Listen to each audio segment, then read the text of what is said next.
अहिल्यानगर जिल्ह्यातील ताजा घडामोडी बघण्यासाठी आजच रोखोक या वृत्तवाहिनीला सबस्क्राईब करा, लाईक करा आणि शेअर करा।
मी आहे, मलाही पुढे संभाजीनगरला बैठक आहे, पाऊस येऊन गेलेला आहे, खरं म्हणजे पावसाने स्वागतच केलेलं आहे। आज हा दिवस कोपरगावसाठी अतिशय ऐतिहासिक आहे, सुवर्णाक्षरांनी कोरावा असाचा दिवस आहे। अतिशय रस्त्याच्या मध्यवर्ती भागामध्ये त्या ठिकाणी लोकशाहीर अण्णाभाऊ साठे यांचा पूर्णाकृती पुतळा ठिकाणी उभारला गेल्याबरोबर पडदा काढल्याबरोबर पावसाला सुरुवात झाली। पावसाने अण्णाभाऊंचं स्वागत, या पुतळ्याचं स्वागत या ठिकाणी केलेलं आहे। विसरणार बऱ्याच दिवसाचा संघर्ष या पुतळ्याच्या मागचा आहे। सगळ्यांनी सांगितलं, या ठिकाणी काळ्यांनी सांगितलं, कोल्हेंनी सांगितलं, नगराध्यक्षही म्हणाले आणि त्यांनी सांगितलं की बऱ्याच वर्षापासून हा पुतळा या ठिकाणी पूर्णाकृती व्हावा, पण ठराव झालेला होता, संघर्ष चाललेला होता। पूर्वी आदरणीय शंकरराव कोल्हे साहेब त्यांच्या प्रयत्नातून, नंतर त्यावेळेचे स्थानिक कोल्हे आमदार असतील, काळे असतील, आमदार असतील, त्यावेळेचे सगळ्यांनी प्रयत्न केले, पण मला वाटतं ते आपलं जे स्वप्न होतं ते आज या ठिकाणी आपल्याला पूर्ण होताना दिसत आहे।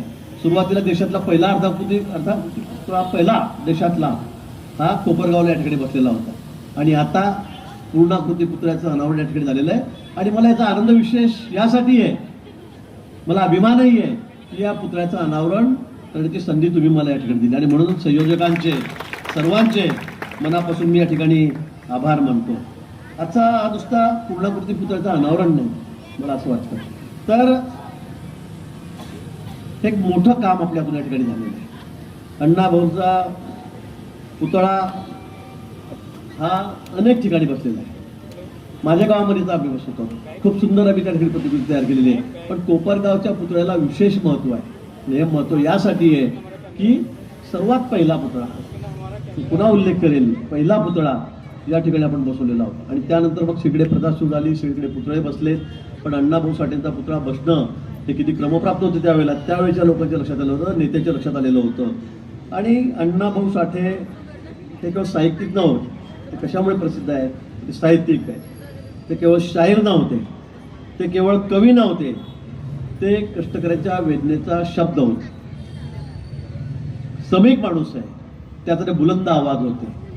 अण्णाभाऊंनी कविता केल्या, पोवाडे केले, साहित्य लिहिलं, हे काही करमणूक म्हणून नाही केलं की टाइमपास म्हणून कुठेतरी वाचावं, विरंगुळा करावा यासाठी पोवाडे म्हटले नाही. तर त्यांनी आपल्या शब्दांमधून श्रमिक माणसाचा आवाज, कष्टकरी माणसाचा आवाज या ठिकाणी बुलंद केला. आणि म्हणून त्याला विशेष महत्व आहे. आपण या ठिकाणी सांगितलं, सचिन भाऊने सांगितलं, भैयांनी सांगितलं की 1.5 दिवसाचं शिक्षण, 1.5 दिवस फक्त शाळेमध्ये गेले, त्यानंतर कधी शाळेत गेले नाही. बहिणाबाई आमच्या उत्तर महाराष्ट्रातल्या जळगावच्या आहेत, त्या सुद्धा शाळेत गेल्या होत्या. त्यांना लिहिता येत नव्हतं, पण त्यांनी अस्सल खानदेशी गाणी अशी म्हटलेली की ती जगभर देशभर प्रसिद्ध झाली. आणि म्हणून शिक्षणाने माणूस मोठा होतो, निश्चित मोठा होतोच, पण शिक्षणाशिवाय सुद्धा माणूस मोठा होऊ शकतो. हे अण्णाभाऊंनी या ठिकाणी आपल्याला दाखवून दिलेलं आहे, समाजाला दाखवून दिलेलं आहे. आज नुसत्या देशभर नाही तर सर्व जगभर अण्णाभाऊ साठेंचे पुतळे, पूर्णाकृती पुतळे या ठिकाणी आहेत. सचिन भाऊनी खरं सांगितलं की रशियामध्ये, बाहेर एवढ्या मोठ्या देशामध्ये अण्णाभाऊ साठेंचा पुतळा देवेंद्र फडणवीस साहेब त्यावेळेला मुख्यमंत्री होते, त्यांनी त्या ठिकाणी जाऊन बसवलेला आहे. म्हणजे किती मोठा नावलौकिक, किती मोठं कार्य त्यांचं असेल. म्हणजे माणूस उंचीने छोटा मोठा ठरत नाही, तो आपल्या कर्तृत्वाने, आपल्या कष्टाने, आपल्या मेहनतीने तो किती मोठा आहे तो हे सिद्ध करतो. या ठिकाणी मी जास्त बोलणार नाही, पण बोलण्यासारखं खूप आहे, खूप काही बोलण्यासारखं आहे. अण्णाभाऊंनी इतकं म्हणजे अशिक्षित असून सुद्धा कुठल्या त्यांनी कथा काय त्या ठिकाणी साहित्य, त्या ठिकाणी पोवाडे लिहिलेत, त्या ठिकाणी कादंबऱ्या लिहिल्यात. मला वाटतं कादंबऱ्याचं मोठा म्हणजे इतक्या त्यांची प्रसिद्धी झाली, पण त्याच्यावर जगभर म्हणजे नुसत्या मराठीतून नाही, हिंदीतून नाही, इंग्रजीतून नाही, तो जगभरातल्या इतर भाषांमध्ये सुद्धा त्याचं त्या ठिकाणी पुस्तकं लिहिली गेली, ती वाचली गेली, त्याच्यावर PhD झाल्यात, बाहेर देशातल्या विद्यापीठांमध्ये त्याच्यावर अभ्यास झाला. ही काही सोपी गोष्ट नाही मित्र. आणि आपण अशा माणसांचे, महापुरुषाचे वंशज आहोत. आपण त्याच्या वंशाचा अभिमान आपल्या सगळ्यांना असला पाहिजे. आणि म्हणून फकीरा नावाची त्यांची कादंबरी जी आहे ती तर खूपच लोकप्रिय झाली. गरीब माणूस, शोषित माणूस, पीडित माणूस, त्याचा आवाज त्यांनी त्याच्यामध्ये लिहिलेला होता. आणि म्हणून फकीरा नावाच्या कादंबरीचं खूप लोकांनी, म्हणजे त्यातून अनेक लोकांनी प्रेरणा घेतली. आणि मग चिखलातील कमळ असेल, वैजयंता असेल, वारणेचा वाघ असेल, मास्तर असेल, गुलाम असेल, अनेक अनेक कादंबऱ्या त्यांनी लिहिल्या. कथासंग्रह म्हटलं तर आपण बरबादे कंजारी, पिसाळलेला माणूस, त्याचबरोबर शाहिरी असेल, लावणे असतील, पोवाडे असतील, महाराष्ट्राची परंपरा, बंगालची हाक, जग बदलत घालून गाव, लोकनाट्य असतील, किती किती गोष्टी त्यांनी त्या ठिकाणी लिहिलेल्या आहेत. आणि म्हणजे एवढ्या अशिक्षित माणसाने अशा पद्धतीने आपल्या लेखणीतून सगळ्या समाजाला व्यसन घालावं, सगळ्या समाजाला त्या ठिकाणून दाखवून द्यावं, ही काही छोटी गोष्ट नाही आहे. आणि म्हणून मला वाटतं हा पुतळा येता जाताना जे जे बघतील त्यांनी त्यातून प्रेरणा घेतली पाहिजे, प्रेरणाच घेतली पाहिजे. कष्ट केले तर काही शक्य होऊ शकतं. अशक्य शब्द आमच्या डायरीमध्ये नाहीच, हे आपण एक मनाशी ठरवा, पण कष्ट करण्याची तयारी ठेवा. या ठिकाणी खासदार साहेबांनी 2-3 विषय मांडलेत. भैया बोलले, काळे बोलले, सचिन भाऊ बोलले, ते खरं आहे. आज समाज किती पुढे चाललेला आहे, आज आपला देश किती पुढे जातोय. 12 वर्षापूर्वी ज्या वेळेला नरेंद्र मोदीजी या देशाचे पंतप्रधान झाले, त्या काळात आता 12 वर्षांचा काळ, कसे रस्ते झाले सगळीकडे तुम्ही बघताय. पूर्वी रस्त्याची परिस्थिती काय होती, खड्डेच खड्डे होते. आता सगळीकडे कुठे जाणवत सुद्धा नाही, पोटातलं पाणी आलं होते, असे रस्ते होते. तुमच्याकडचा प्रश्न पण आहे, मी त्यांना बघितलं, मी बोलणार त्याच्यावर. तुम्ही अपवाद का राहिले त्या ठिकाणी मला हेच कळत नाहीये. मी त्याच्यासाठी रस्त्याचा प्रश्न काढला. इतरत्र देशभरात कुठेही जा, देशभरात अतिशय चांगले रस्ते, तर तुमचं घोडं कुठे अडलंय हेच मी आता समजून घेतोय. पण रस्ते असतील, रेल्वे असतील, विमानसेवा असतील, कारखाने असतील, सगळ्याच बाबतीमध्ये आपण पुढे झालो. आपली अर्थव्यवस्था 12व्या नंबर होती 12 वर्षापूर्वी, ती आज 3ऱ्या-4थ्या नंबरवर आली. जापानला सुद्धा आपण या ठिकाणी मागे टाकलेलं आहे. देश पुढे चाललेला आहे, विकासाच्या दृष्टीने आपण झेप घेतलेली आहे. पण हे होत असताना त्या ठिकाणी आपल्या समाजाचं योगदान काय, आपण काय करतो आहोत. ज्या अण्णाभाऊ साठेंनी इतक्या 100 वर्षापूर्वी आपल्याला शिकवण दिली, तुम्ही शिकले पाहिजे, मोठे झाले पाहिजे, ही सुद्धा शिकवण दिली त्यांनी. स्वाभिमानाने जगायला शिकवलं त्यांनी. पिढी समाज असेल, दलित असेल, शोषित असेल, कष्टकरी असेल, श्रमिक असेल, त्यांनी स्वाभिमानाने जगलं पाहिजे. पण हे स्वाभिमानाने जगायचं असेल तर आपल्याला इतरांबरोबर स्पर्धाही करावी लागेल. परंपरागत आमचं काम आहे, झाडू बनवण्याचं काम आहे, टोपल्या बनवण्याचं काम आहे, डब वाजवायचं काम आहे, ते आम्ही करू. पण त्याच्याबरोबर समाजाबरोबर आपल्याला जायचं असेल तर मग आपण शिकलंही पाहिजे. आपली पुढची पिढी ही सुशिक्षित झाली पाहिजे, पुढची पिढी सुसंस्कारित झाली पाहिजे. नुसतं सुशिक्षित होऊन चालत नाही, तर पिढी सुसंस्कारित होऊन झाली पाहिजे. पण आपण त्यासाठी काय करतो? अनेक तरुण माझे कार्यकर्ते, मी त्यांना आवाहन करणार आहे. आज ज्यांचा वाकचौरे साहेबांनी या ठिकाणी उल्लेख केला, वाकचौरे साहेब, व्यसन. आणि मला तुम्ही सांगा, व्यसनाधीनता समाजातली किती वाढलेली आहे? काय करतो आपण? मी प्रत्येक माझ्या तालुक्यात मी 8 वेळा निवडून आलेलो आहे. भाजपमध्ये सगळ्यात जास्त वेळा निवडून आलेला माणूस आहे मी. 40 वर्षाला निवडून देतोय. सगळा समाज आपला 100% माझ्या पाठीशी असतो. 100%, 99% म्हणत नाही मी, सगळे माझ्या पाठीशी असतात. हे बाबासाहेबांची जयंती जोरात करतो मी, बघा टीव्हीवर. अण्णाभाऊ साठेची जयंती जोरात करतो, सगळं आम्ही करतो. पण जयंत्या आल्या म्हणजे जसं यांनी सांगितलं आता भैयांनी की जयंत्या आल्या, लावा डीजे, चला नाचा, आधी पोटामध्ये माऊली टाका, त्याशिवाय मला होत नाही. कुठे चालली आपली व्यसनाधीनता? आपला देश जगामध्ये सगळ्यात तरुण आहे. 18 ते 35 तरुण जगामध्ये 65% म्हणजे आपल्या देशातल्या लोकसंख्येच्या 65% लोक हे तरुण आहेत. 18 ते 35 वयोगटातले आहेत, 18 ते 25 वयोगटातले आहेत. जगातला सगळ्यात तरुण देश. 140 कोटीच्या वर आपली लोकसंख्या या ठिकाणी गेलेली आहे. पण जर यातले तरुण अशा पद्धतीने जर दारू पित असतील, तंबाखू खात असतील, उंच पूर्णकृती पुतळा किंवा स्मारक याचा लोकार्पण सोहळा या ठिकाणी पार पडतो. ज्यांच्या शुभ हस्ते हा सोहळा या ठिकाणी पार पाडला असे आपल्या राज्याचे जलसंपदा आणि आपत्ती व्यवस्थापन मंत्री गिरीजी महाजन साहेब, या निमित्ताने उपस्थित असलेले खासदार वाकचौरे साहेब, संजीवनी उद्योग समाजाचे अध्यक्ष नितीनदादा कोल्हे, विधान परिषदेचे सदस्य विवेकजी कोल्हे, आपले नगर परिषदेचे अध्यक्ष परागजी संधान, मुख्याधिकारी अजितजी निकत,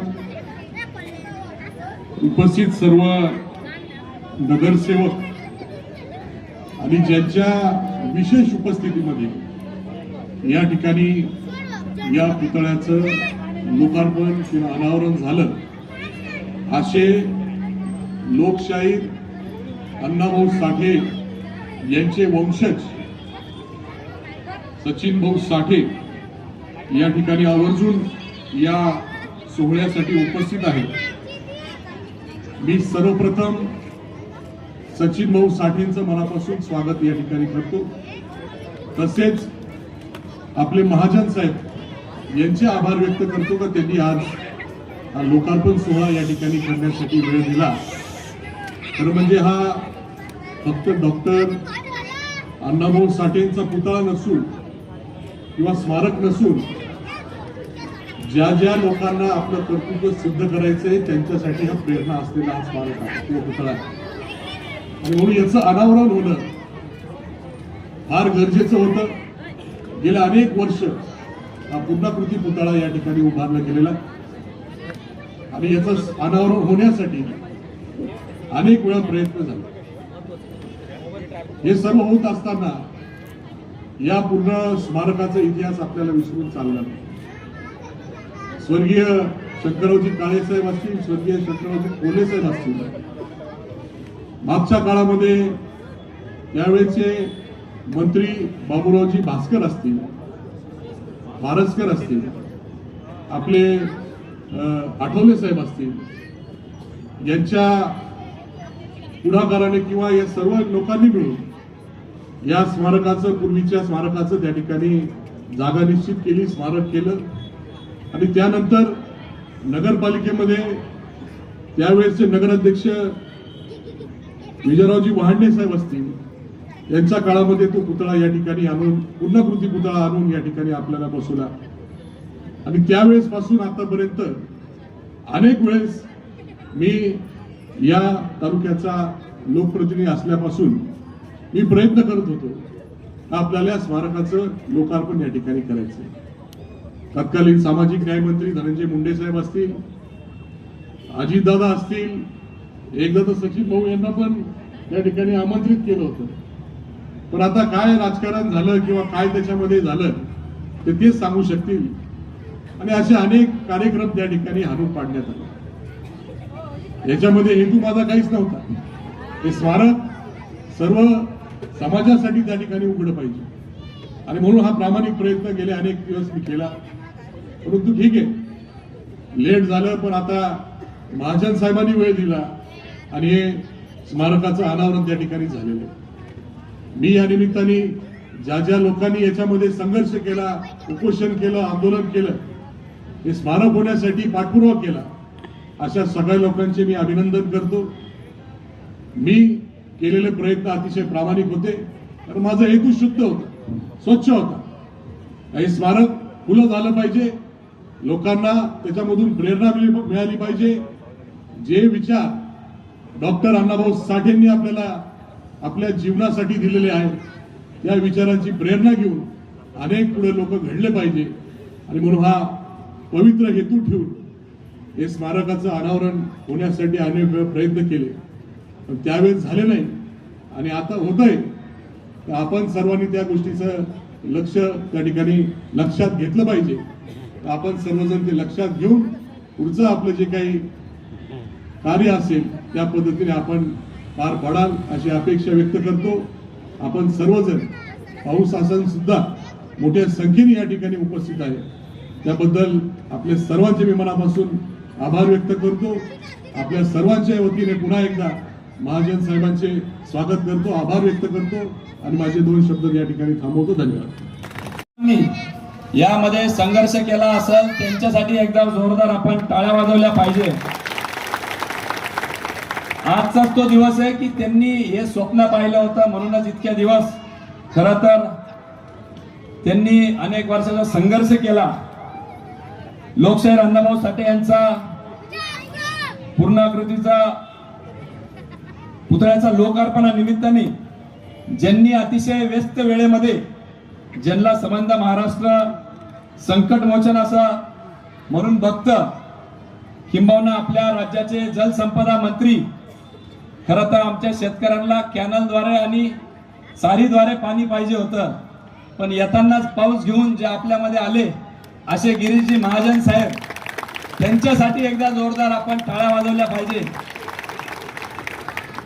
आज जो सोहळा होतो आहे याचा खरा आज तुम्ही आम्ही याचे करता धरता नसून 1976 साली अण्णाभाऊंच्या गेल्यानंतर स्वर्गीय शंकररावजी कोल्हे साहेबांनी सर्व समाज बांधवांना एकत्रित करून कोपरगाव नगरीमध्ये मोठा मेळावा घेतला।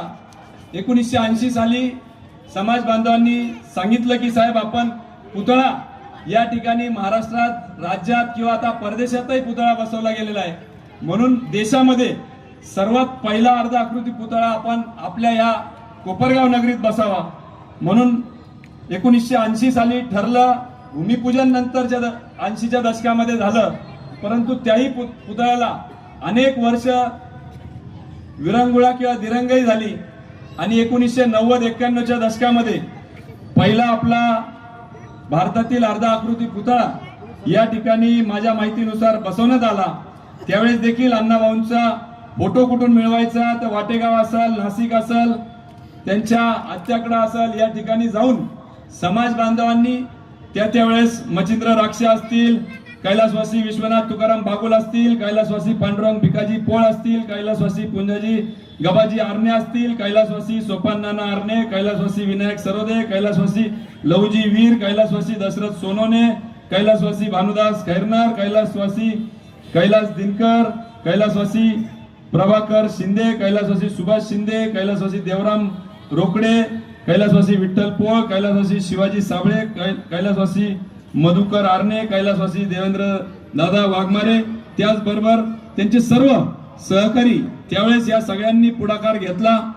त्या ठिकाणून तो फोटो आणला स्वर्गीय शंकररावजी कोल्हे साहेब त्याबरोबर होते आणि नंतरच्या कालखंडामध्ये त्याचा छापा बनवून आपण कारखान्याच्या माध्यमातून जवळपास संजीवनी कारखान्याच्या माध्यमातून 75,000 ते 1 लाख रुपये त्या लोकवर्गणीमध्ये आपण दिली आणि त्यामधून अर्धा आकृती पुतळा पहिला आपण या ठिकाणी बसवण्यात आला. त्यानंतर त्या पुतळ्याचा छापा घेऊन महाराष्ट्रामध्ये अनेक ठिकाणी खरं तर पुतळे बसवण्यात आले. मी अधिकचा वेळ खरं घेणार नाही. आपल्यामध्ये ज्यांनी आता त्यांचे वारस म्हणून सचिनजी साठे या ठिकाणी उपस्थित आहेत, त्यांनी सांगितलं की कशा पद्धतीने सरकारने अण्णाभाऊंच्या माध्यमातून त्यांचे विचार तळागाळात पोहोचवण्याकरता त्यांच्या नावाने संशोधन व प्रशिक्षण संस्था उभी केली आहे. त्याच्यासाठी लगभग 1 नाही 2 नाही 50 नाही 100 नाही जवळपास 332 कोटी रुपये या सरकारने त्या संस्थेसाठी दिलेले आहे. आणि म्हणून नाबार्ड अंतर्गत देखील अनेक कर्ज, गाई म्हशी असे 2 कोटी साठी कर्ज उपलब्ध आहे. जेव्हा स्वर्गीय शंकररावजी कोल्हे साहेब या ठिकाणी तमाशा मंडळाचे अध्यक्ष म्हणून महाराष्ट्र कलाकारांना प्रत्येकी 3,000 रुपये मानधन देण्याचं काम देखील स्वर्गीय कोल्हे साहेबांनी केलं. म्हणजे अण्णाभाऊंचे विचार तळागाळात पोहोचवण्याकरता तुम्ही आम्ही सर्वच अण्णाभाऊंचे विचारांचे वारसदार म्हणून आज आपण या ठिकाणी काम करतोय. पीडितांसाठी, शोषितांसाठी, वंचितांसाठी, तळागाळातील गोरगरीब जनतेसाठी अण्णाभाऊंनी संबंध आयुष्य त्या ठिकाणी खर्च केलं.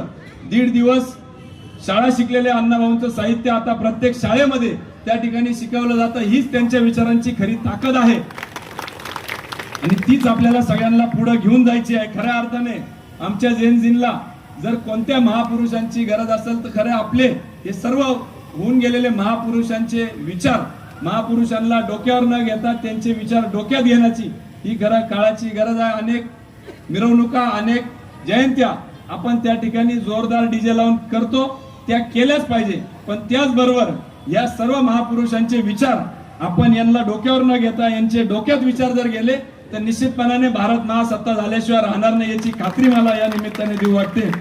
खऱ्या अर्थाने बोलण्यासारख्या खूप गोष्टी आहे, परंतु ज्यावेळेस एकच किस्सा सांगतो. 1961 मध्ये इंडो सोव्हिएत कल्चरल सोसायटीच्या निमंत्रणावरून अण्णाभाऊ ज्यावेळेस रशियामध्ये 40 दिवसाच्या दौऱ्यावर गेले होते त्यावेळेस अण्णाभाऊंना त्या ठिकाणी बार्निकोव नावाच्या व्यक्तीने विचारलं की अण्णाभाऊ उद्या काय पाहणार आहात, अण्णाभाऊ आपण उद्या काय पाहणार आहात. त्यावर अण्णाभाऊंनी उत्तर दिलं, प्रथम रशियातील माणसं मी पाहणार आहात, प्रथम रशियातील माणसं मी समजून घेणार आहात. म्हणजे माणसांमध्ये माणसांच्या समस्या समजून त्या आपल्या लोककलेच्या माध्यमातून सरकारपर्यंत नेण्याचं काम संबंध आयुष्य अण्णाभाऊंनी केलं. म्हणून हा असा माणूस वेचणारा हा एक महापुरुष आपल्याला लाभला. निश्चितपणाने तो एका समाजाचा नसून समाजाचे भिंत फोडून समाजाच्या पलीकडं अण्णाभाऊंनी त्यांचे विचार दिले. पोवाड्याच्या माध्यमातून असेल, शिवाजी महाराजांना अभिवादन करून रशियामध्ये देखील त्यांनी त्यांच्या भाषणाची सुरुवात शिवाजी महाराजांना त्या ठिकाणी पोवाड्याच्या माध्यमातून अभिवादन करून केली होती. अनेक अभ्यासक त्यामध्ये अण्णाभाऊंच्या नंतर त्यावर अभ्यास करताय. 36हून अधिक व 100हून अधिक कथा त्या ठिकाणी अण्णाभाऊंनी केले. शिवाजी महाराज असतील, स्टॅलिनग्राडचे पोवाडा असतील, बर्लिनचा पोवाडा असेल, महाराष्ट्राची परंपरा असेल, माझी मैना गावाकडं राहिली, अत्यंत प्रसिद्ध लावणीच्या माध्यमातून गिरणी कामगारांचा प्रश्न असेल, मुंबईच्या वेगवेगळ्या माध्यमातून त्यांनी खरं तर हा प्रश्न मांडला. आणि ज्या पीडित, शोषित, वंचितांसाठी संबंध आयुष्य त्यांनी काम केलं त्याच धर्तीवर आमचं हे सरकार देखील काम करत आहे. आणि त्याच विचारांनी आदरणीय गिरीश भाऊ महाजन देखील काम करतायत. त्यांचं पुन्हा एकदा आपण जोरदार टाळ्या वाजवल्या पाहिजे. भाऊ तुम्ही देखील पीडित, शोषित, वंचितांचं खरं तर काम करताय. म्हणून हे निमित्त मी घेतो की आपल्याकडेही मला मागण्या करण्या वाचून राहवलं नाही. आमच्याकडं अनेक कामं खरं तर गेल्या काही दिवसांचे प्रलंबित आहे, परंतु विशेषतः गोदावरी नदीवरचा काठावरचा जो घाट आहे त्यासाठी आपण त्या ठिकाणी लक्ष घालावं. रिटर्निंग वॉलमुळे आमच्या निम्म्या कोपरगावामध्ये जेव्हा पूर परिस्थिती होती तेव्हा निम्म्या कोपरगाव आमचं पाण्याखाली जातं. आणि निश्चितपणाने तुम्ही जर पुढाकार घेतला, रिटर्निंग वॉल बसवलं तर आमचा कोपरगाव पावसाळ्यामध्ये किंवा ज्यावेळेस गोदावरी नदीला पूर येतं त्यावेळेस पुराचा विळख्यात येणार नाही.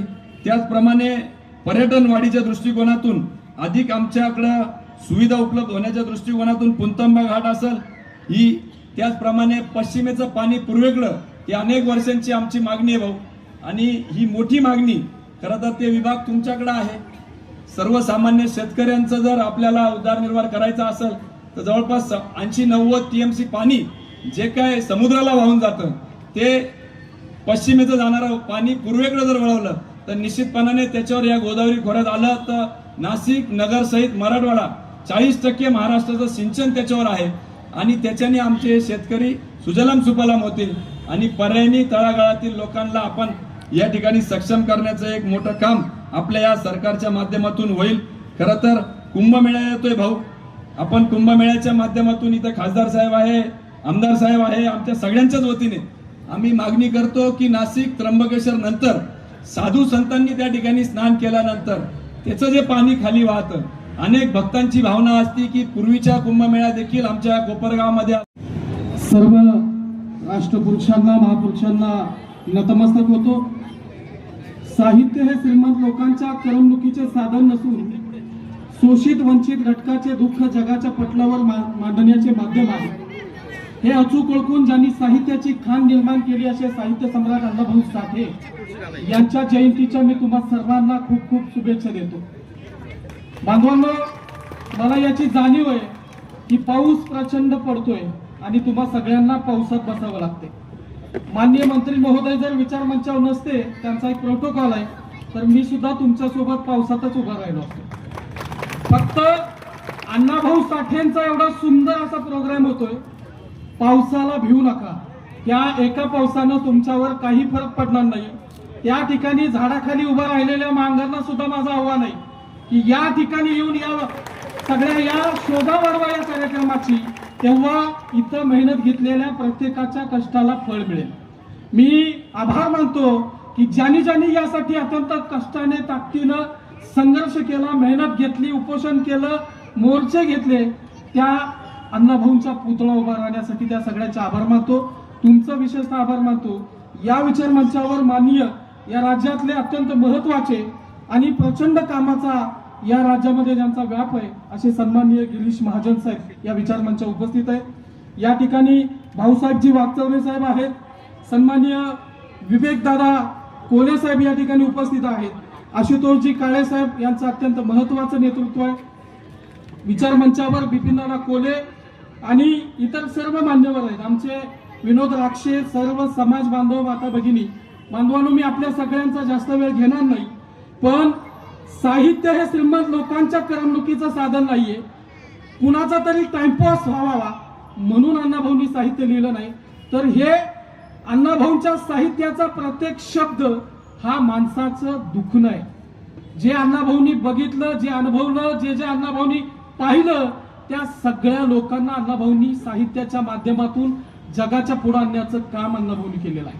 अवघं 1.5 दिवस शिक्षण घेतलेले अण्णाभाऊ साठे जर एवढं मोठं प्रचंड साहित्य लिहितात तर हे भारतातलं प्रचंड मोठं उदाहरण आहे. हे मी म्हणत नाहीये, तर माननीय केंद्रीय गृहमंत्री माननीय अमित भाईंनी पुण्याच्या सभेमध्ये सांगितलं की 1.5 दिवसाच्या शिक्षणावर एवढं कोण साहित्य लिहितंय. हे भारतातलं अण्णाभाऊ साठे म्हणजे एकमेव उदाहरण आहे. आणि बांधवांनो, ही गोष्ट लक्षात घ्या की वाटेगावच्या मातीमध्ये अण्णाभाऊंना शिकू दिलं नव्हतं, वाटेगावच्या मातीमध्ये अण्णाभाऊंचा धिक्कार केला गेला, पण अण्णाभाऊंनी शिक्षणाची कास सोडली नाही. ज्या ज्या माणसांना भेटले, ज्यांना ज्यांना बघितलं, त्या सगळ्यांना शिक्षक बनवलं. आणि आज असा एक दिवस येतोय की अण्णाभाऊ साठेंच्यावर प्रत्येक ठिकाणी विद्यापीठांमध्ये अभ्यासन केंद्र आहे आणि अण्णाभाऊवर PhD होत आहे. अशा या अण्णाभाऊ साठेंच्या दृष्टीतून आपल्याला सगळ्यांना माणूस म्हणून जगायचंय आणि अण्णाभाऊंचा विचार घेऊन पुढे जायचंय. माझ्याकडे खूप वेळ कमी आहे, पाऊस पडतोय, अनेक मान्यवरांना बोलायचंय, पण मी महत्वाचा विषय मांडून मी थांबणार आहे बांधवांना की अण्णाभाऊंच्या बाबतीमध्ये बोलताना प्रचंड अण्णाभाऊंचं साहित्य म्हणजे रशियापासूनचा या महाराष्ट्राच्या भूमीतला आणि छत्रपती शिवाजी महाराजांचा पोवाडा अण्णाभाऊंनी रशियाच्या मातीमध्ये गायला. प्रथम मायभूच्या चरणा स्मरोनी गातो कवना, प्रथम शिवबाच्या चरणा स्मरोनी गातो कवना, असं रशियाच्या मातीमध्ये जर कुठल्या शाहिराचा या देशाचा आवाज घुमला असेल तर ते सत्यशोधक अण्णाभाऊ साठे आहेत. ही गोष्ट आपण लक्षात घेतली पाहिजे. बांधवांनो, प्रचंड असं काम या राज्यामध्ये वाढतंय. मी फक्त एवढंच सांगेन की अण्णाभाऊंचा एक दृष्टिकोन होता की माणूस हा स्वाभिमानाने जगला पाहिजे आणि राजा पुढे येतो राजा लढतो, पण राजाचंच नाव इतिहासात होतं, पण राजासोबत लढणाऱ्या माणसाचं नाव हे इतिहासाच्या आड जातं. अशा सगळ्या माणसांना अण्णाभाऊंनी शोधले. म्हणजे लक्षात घ्या की मराठा समाजाचा सतू भोसले, मातंग समाजाचा फकीरा, सुलतान नावाचा एक मुसलमानाचा एक माणूस अण्णाभाऊंच्या साहित्यामध्ये होते. साळी, माळी, कोळी, तांबुळी सगळ्या जातीची माणसं अण्णाभाऊंनी शोधली, त्यांना नायक बनवलं, स्त्रियांना नायक बनवलं. अशा या अण्णाभाऊंचा दृष्टिकोन अत्यंत महत्वाचा आहे. अण्णाभाऊंच्या शब्दावर प्रत्येक जातीच्या माणसाचा विश्वास आहे आणि तो विश्वास ठेवून प्रत्येक जातीचा माणूस अण्णाभाऊंचा गौरव करताना दिसतात. पण आपण आज सगळे अण्णाभाऊंचे वारसदार, विचाराचे वारसदार म्हणून अण्णाभाऊंच्या विचारावर जात असताना ही गोष्ट ध्यानात घेतली पाहिजे की अण्णाभाऊंचा सन्मान कधी झाला. ज्या अण्णाभाऊंना रशियानं नोंद घेतली त्या रशियामध्ये अण्णाभाऊंचा पुतळा कुठल्याही मुख्यमंत्र्याला बसवावा वाटला नाही. फक्त आणि फक्त 2014ला ज्या मुख्यमंत्री महोदयांनी या महाराष्ट्राच्या भूमीत पाऊल ठेवलं ते सन्माननीय मुख्यमंत्री महोदय रशियामध्ये जाऊन त्यांनी पुतळा बसवला. म्हणजे ही आपल्यासाठी अत्यंत अभिमानाची बाब आहे आणि म्हणून आम्हाला या महायुती गव्हर्नमेंटचं अत्यंत कौतुक वाटतं आणि आम्ही जीवाच्या आकंताने हे महाराष्ट्रभर सांगत असतो. आम्ही काही राजकारण करत नाही, पण जे सत्य आहे ते सत्य मानण्याची ताकद आपल्या सगळ्यांच्या मध्ये असली पाहिजे, कारण आपण सत्यशोधक अण्णाभाऊ साठे यांचे वारसदार आहे. अण्णाभाऊचा एक प्रसंग सांगतो की 15 ऑगस्ट 1947ला या देशाच्या स्वातंत्र्याची घोषणा झाली आणि अण्णाभाऊंना हा प्रश्न पडला की ही देशाची स्वातंत्र्याची घोषणा, भलेही देश गुलामीतून मुक्त झाला असला पाहिजे, पण गोरगरिबाचं, कष्टकऱ्यांचं, श्रमिकांचं, दलितांचं, त्यांच्या एकूणच स्वातंत्र्याचं काय. अण्णाभाऊंना देश गुलामीतून मुक्त झाल्याचा आनंद होता, पण गोरगरीब लोकांचं काय, त्यांच्या स्वाभिमानाचं काय, त्यांच्या सन्मानाचं काय, हा अण्णाभाऊंना प्रश्न पडला होता. म्हणून अण्णाभाऊ साठे मुंबईच्या आझाद मैदानामध्ये जातात आणि प्रचंड लोक आहेत अण्णाभाऊंच्या सोबत, हजारो लोक अण्णाभाऊंच्या सोबत आहेत. अण्णाभाऊ साठे म्हणतात, त्या भाषणातून व्यक्त होतात की मला आनंद आहे की हा देश मुक्त झालाय, गुलामीतून मुक्त झालाय, पण आमच्या पोटाचं काय.